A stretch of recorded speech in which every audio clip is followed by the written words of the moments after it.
So as the rest of the internet found out recently, JoJo's Part 5 got announced.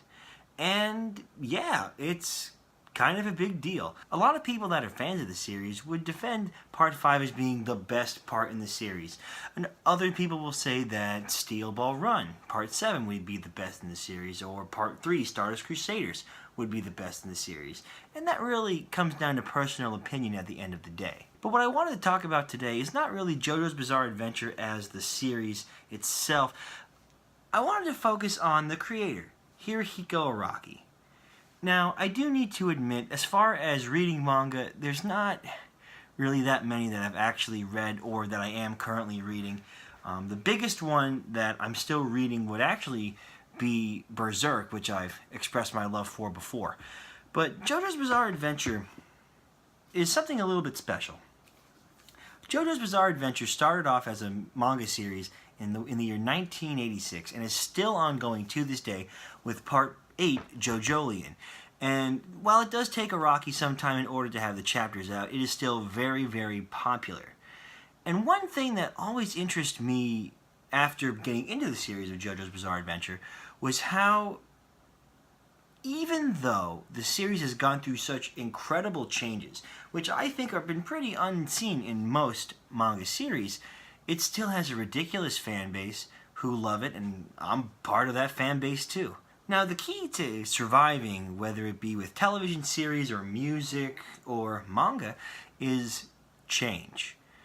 The story can't feel like it's repeating itself, or else you end up like a tragedy like the fallen titan that was Bleach. But JoJo's Bizarre Adventure, even back in the 1980s, knew that it needed to change to survive. And Hirohiko Araki, I think, does a masterful job at introducing us to change. Now, with most manga series, whether it be Dragon Ball Z or One Piece or even Berserk, there's always a core cast of characters. There is a group or an individual who the story centers around. And we see their journey, we see their goals, their failures, we see everything about this character from the beginning to the story to the end of the story. And that is how most stories go. But JoJo's is a little bit different. See, with each part of JoJo's Bizarre Adventure, most of the characters are completely erased and are usually never heard from ever again.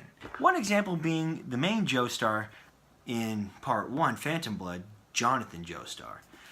Though people may argue that he is a ripoff of Kenshiro from Fist of the North Star, Jonathan Joestar is a very likable character. We sympathize with him when Dio messes with him, murders his dog, kisses a girlfriend, and all the other bad stuff that Dio does. We feel for Jonathan, and even though he is gigantic and huge and, masters Hamon with the power of the sun, he's relatable to some degree, though not as relatable as I think some of the other Joestars are down the line. But because this was the first part in the series, we, as an audience, expected to be with Jonathan for the entirety of the series. And what's cool about Jonathan that I've mentioned before is that we do see him from very young age to his death, since Part 1 ends with him dying. Now, in most series, the death of the main character like that, especially in a world such as JoJo's where there's no real way to come back from death, it would be unacceptable. Like, imagine if, you're reading Berserk and you get to the Golden Age arc and past that and you get to the Eclipse and then Guts dies and then some new person, picks up the mantle of Guts and goes off to kill Griffith or other demons or some shit. That would really piss you off. It would really piss me off if that's what happened to Guts in Berserk. But see, what Hirohiko Araki did was he did the unexpected. He killed the main character. And not only do we not follow the events immediately after, we skip 2 generations of Joestars before we were introduced to our next main character, Joseph. Now, of course, with the ending of each part of JoJo's Bizarre Adventure, there are certain consequences that increase with the world building and the universe building of JoJo's as a whole, but every single Joestar is only the main character for one part, and that's the part that they would they were first introduced in. Now, with this resetting of the main cast after each part, it might seem that that would be a little distasteful. I mean, who wants to get invested into new characters after we've already seen the old ones, and we knew the old ones and liked them and knew what to expect? But to that point, I think current media is oversaturated with characters like that. I mean, look at The Walking Dead or Game of Thrones. We cycle through characters so quickly that we feel detached and we're not able to be attached to these characters because we know that eventually they're probably going to die horrible deaths. But not in JoJo's. Yes, some characters do die. However, not all of them do. And having certain characters, very, very few characters, reappear in certain parts, we're able to still have those connections to the previous parts that make the change a little less jagged and a little less difficult to get invested into. For example, Robert E.O. Speedwagon, the handsome devil from JoJo's Part 1. He is a recurring character in Part 2. And then Joseph, the main character from Part 2, is present in both Parts 3 and Part 4.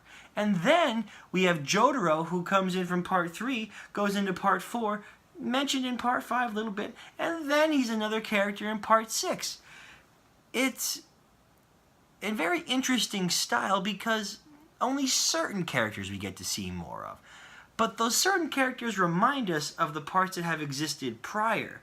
And so it's keeping the world together instead of having a jagged collection of stories that, yes, it has the same bloodline of the Joestars, but without any threads. And I think that's pretty smart on Araki's part. I think it takes a true genius of storytelling to be able to have all these sudden changes and these constant changes of characters, but still be able to reveal them in a way and keep them connected in a way that keeps us as an audience interested in the story, especially for a manga that's been going on for 32 years and still going on. Now, another thing that I do want to mention about Araki is that he makes a crap ton of characters. I mean, except for the very small recurring characters that come through multiple parts, there's like a 50 gajillion characters, right? And then with the introductions of stands in Part 3 onward, there was technically like a second set of characters because you had like the person and then you had the stand, which would have their own special powers and unique design and abilities. And it's just incredible to me that Araki has been so incredibly creative over the years. Even now, in Part 8, after Part 3, with all these stands and all these characters and all these abilities, he is still able to create new and interesting characters and designs for us to enjoy. I'm not really certain of how many creators would be able to do what Araki did with JoJo's Bizarre Adventure. The constant introduction of new characters is no easy feat. And I don't think most artists would be able to handle that or be able to present it in the way that Araki did. To be fair, Araki isn't by no means a perfect writer. He does tend to forget certain points or ideas he had earlier on in the creation of a series. And he does have a tendency to forget certain abilities or use abilities once or just change abilities that the stands have altogether. But I feel those are pretty minor points in comparison to the great works that he's done. He has constantly kept up with original characters, original stand designs, and original abilities that have kept the audience's interest. And I think it really attests to the greatness of a creator when someone within the fan base can continue to argue about which of the parts of the series is best. And it's all for different reasons. Some people may like a certain stand, or a certain character, or a certain fight scene. Now, as a fan of JoJo's Bizarre Adventure, I'm very excited to see where the series is going to go into the future. I want to see how Part 8 ends. I want to see if there's going to be a Part 9. Who knows? But for now, I am super excited to be watching JoJo's Bizarre Adventure Part 5. It's going to be something special. I can feel it. Thank you guys so much for watching this episode of Kirk Talk. I do know this is a little bit different than what I'm used to. I really wanted to talk about Araki more as a creator than just prattle on about Part 5, though I am super excited for it. Well, this has been another episode of Kirk Talk, and I will see you guys in the next one.